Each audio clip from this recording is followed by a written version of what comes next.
Thank you, Commissioner Warren. I appreciate it. Tell you what a beautiful place to have this every year. Needs to be this every time we come. I hope it stays this way. Love being here. Love being back. Blessed to be the head coach of the Indiana Hoosiers and just excited for the 2022 season. Our team's been working hard since January. The bottom line is things didn't go the way we wanted them to go in 2021. And when that's the case, you do one of two things.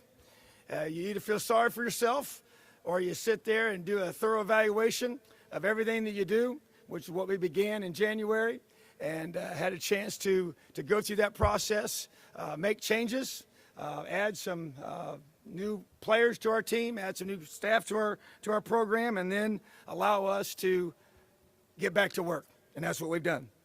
We're very blessed to be able to open our season for the fourth time since I've been at Indiana with the Big Ten opponent. So September 2nd, we'll be hosting Illinois in Memorial Stadium on a Friday night. And just excited to be able to welcome Coach Bielema and to appreciate and respect him and the job he's doing there in his program. And just really feel like that it's become a new tradition for us to be able to start the season with a Big Ten opponent. And I think it's become a great thing for the Indiana Hoosiers. And when I think about the evaluation process that we went through as a program, and I think about the standard that we set in 2019 by breaking through, and I think about the historic season we had in 2020, but I also understand that sometimes things don't go the way you want them to go. And when you experience that, I think you get a chance to find out who you are and what foundation that you have. And so I really respect the young men that we brought with us today that have been a part of this team. Were with us in 2019, were with us in 2020, were with us in 2021. Guy like Cam Jones, all Big Ten linebacker that's going to be voted as a three-time captain this fall. That's really special. Doesn't happen very often. And he's a young man that brings a lot of great qualities to our team and allows us to be able to be the kind of program I want us to be on the field and off the field, in the classroom. And I think about Tywan Mullen, first-team All-American, first-team All-Conference cornerback that came to Indiana with a vision and a mission to help us change our football program. And he joins us here today. And then also A.J. Barner, tight end, that's been in the shadows of Peyton Hendershot, all Big Ten tight end the last couple of years. And now this is his opportunity to be able to show who he is on the football field. Love his leadership. That's a big reason why he's here today. And all three of those young men are all Big Ten academically in the classroom. They're excellent human beings off the field, involved in community service and doing all that they can do to help make our program very special. So really honored to have those three guys here today, and I'm looking forward to you having the chance to get to talk to them, meet them, and also see how special they truly are. Also want to honor a special person as part of our university, and Don Fisher, as he's being recognized and is being announced today as the 2022 National Football Foundation Chris Schenkel Award winner for being basically for 50 years. I mean, think about that. For 50 years being the iconic voice of the Indiana Hoosiers, and just respect him so much and the well-deserved honor that he has in a long list of honors that he's received over the years. And I just also want to just close by saying, before I take some questions here, that the opportunity to be able to impact, as even Coach or Commissioner Warren alluded to earlier, and the lives of the individuals in our community and our players is what draws me to do what I do. And I love this team. We've got a great opportunity to be able to build upon the traditions we have in our program, and to be able to have a chance to take the field in 2022 after a tough 2021, and be able to have a group of young men come together and do something special. So can't wait to get started. Fall camp will begin a week from today. We report on Sunday, media day on Monday, first practice on Tuesday, August 2nd. So at this time, I'm ready for any questions. We'll start down over here to our left, Coach. Hey, good morning, Coach. Jeff Good morning. RabJohnsPeaks.com. With the quarterback situation, do you anticipate one person clearly winning it in camp and just being the guy all the way? Are there options for multiple guys? And with Donovan, is he going to be 100% receiver, or is there a possibility he could be a little bit of both this year? You know, I would say that we will go through this process of evaluating our guys. And I will say, you know, by design, and we came out of spring football and felt like there wasn't a clear guy to name, and so did not do that. But I love the competition piece to the process and to be able to have to prove it every single day all summer long, now into fall camp. Obviously, we will have a starter named before the opener. But bottom line is that once that person is named, he'll be the starter. Not expecting a dual situation, but at the same time, as we saw last year, and we learned up close and personal that you know, things happen and injuries happen, and you better have more than one guy that's going to be able to be your starting quarterback, you know, in your program. So I feel like we have that with several different individuals. Donovan's and the other young man has played for us at the quarterback position, have moved into receiver, but yes, we'll still be able to have, you know, packages for him in that opportunity because of his skill set that he brings to our football team, and it's all about getting your best players on the field. We'll go down over here. Hey, Coach. Jack Ankeny, Sports Illustrated, Indiana. Micah McFadden's been kind of the heart and soul of your defense the last 3 years. Obviously, you lose him and return Cam Jones. Could you talk about those three transfer linebackers that you've brought in and how they've worked to kind of replace a player of McFadden's caliber? Yeah, Micah was special. You know, just pretty obvious on the field. Tremendous young man off the field.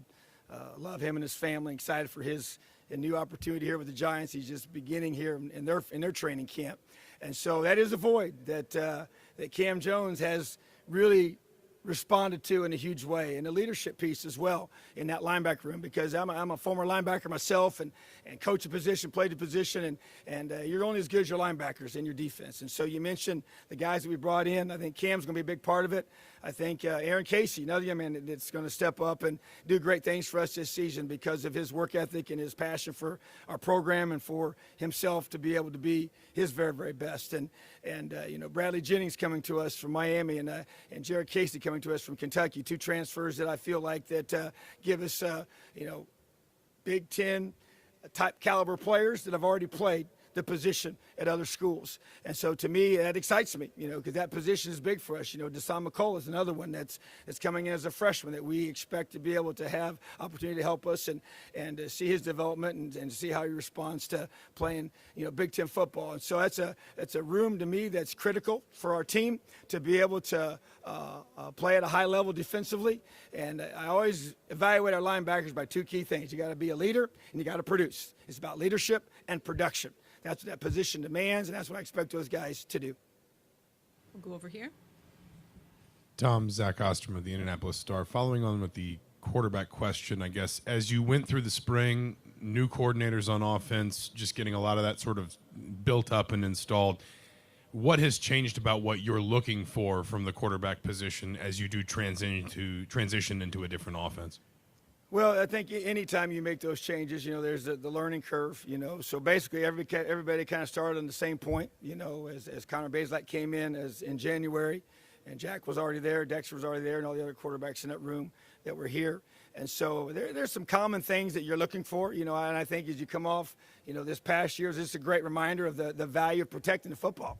You know, that's such a huge part of our game. You know, we all understand the value of the turnover ratio and how that's such a big part of winning football games.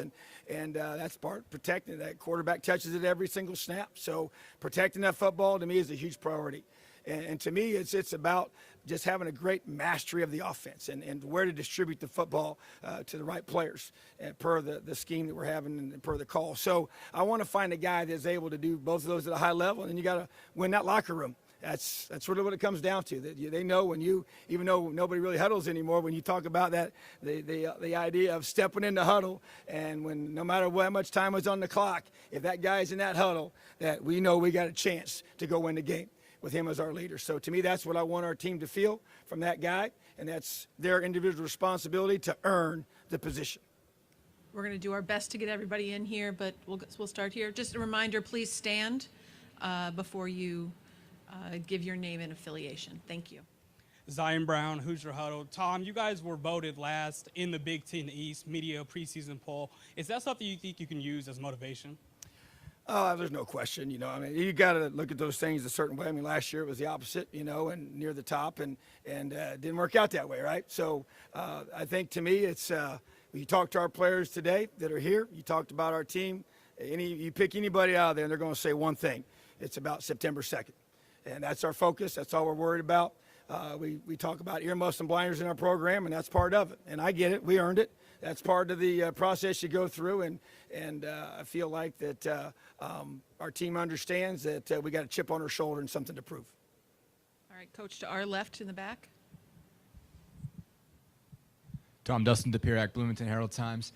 Obviously, we found out yesterday David Ellis and Dalen McCullough, the second, obviously, are not going to be playing this year for medical reasons. What kind of led to the decisions for those two guys, and is there anybody else for medical or any other reasons that is not going to be part of the program this year? Not expecting any others at this time, unless something happens to happen in the next several weeks. But just some long-standing challenges there for both those young men with injuries, and to be able to get to that point. Disappointed for both of them. Met with both of them many times, and communicated with their families through that process. And so it's just a tough decision you have to come to, but it's a medical decision that we, as a coaching staff, are not a part of in that regard. But it's always about the health and welfare of our guys, and thinking about their long-term, health, and being able to have a body that's going to be able to not have long-term issues. So respect those guys, proud of them, appreciate them, going to be with them, and they'll stay with us here in a different capacity until they graduate. Okay, we'll have our final question down here in front. Coach, good morning. Haley Jordan, Sports Illustrated. You mentioned moving Donovan McCulley from quarterback position to wide receiver. How is he adjusting to that position, and who has been responsible for taking him under their wing? Well, I think he's responded well, and I will say that he came to me, and he wanted to do this, and we had a great talk together about that, and he's a high competitive young man and one of the best athletes on our football team, and he wants to be on the field. He wants to be playing. He wants to be involved in special teams. He wants to be, able to have those opportunities, and he's got a big athletic frame. But there's obviously a learning curve to be able to grow, and I think, to me, Coach Henry is taking him under his wing, our new receivers coach, and his NFL experience is tremendous, and we coached against each other. I was at Ole Miss, he was at LSU, in those 3 years when we battled against each other there, and just a ton of respect for what he brings, and his whole coaching style and philosophy, just the way he handles our players. I think Dom has responded very, very well to him. So I'm excited to see him be able to have this new opportunity and be able to help our football team be more explosive on offense and win football games.